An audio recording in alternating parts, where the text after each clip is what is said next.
این خطه شورای دوشنبه کلوب در دهات توگرک ناحیه وسه سالها در حالت ناآباد بود.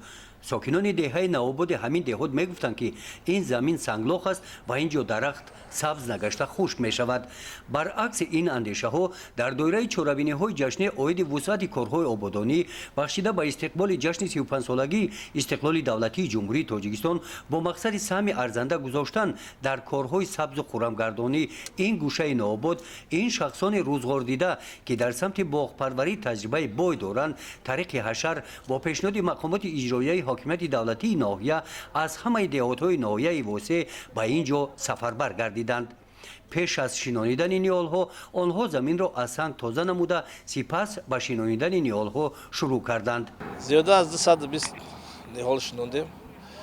نیت داریم نیال هرچه شنوندیم، نیت داریم که گردی همه را سدکه بگیریم، 4 متر سدکه میگیریم با در آینده یکم هفته پس 200-400 دونه دیگه در یک دیگه نیال میشنونیم.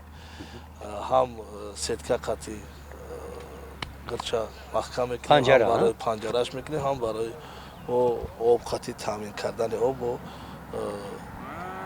تیار میکنیم. همه تامینات آبش جویک میکشیم، این طرف تا آب هسته میاریم آبش میمونیم یا به طوری کشش آب ما آب قطعی تامینش میکنیم. این قدر مهنت رفتگی جا صرف شدگی، قدر مبلغ صرف شدگی ما ایران خیلی بیهوده نشنونده و ما میشنونیم و نظارتش میکنیم.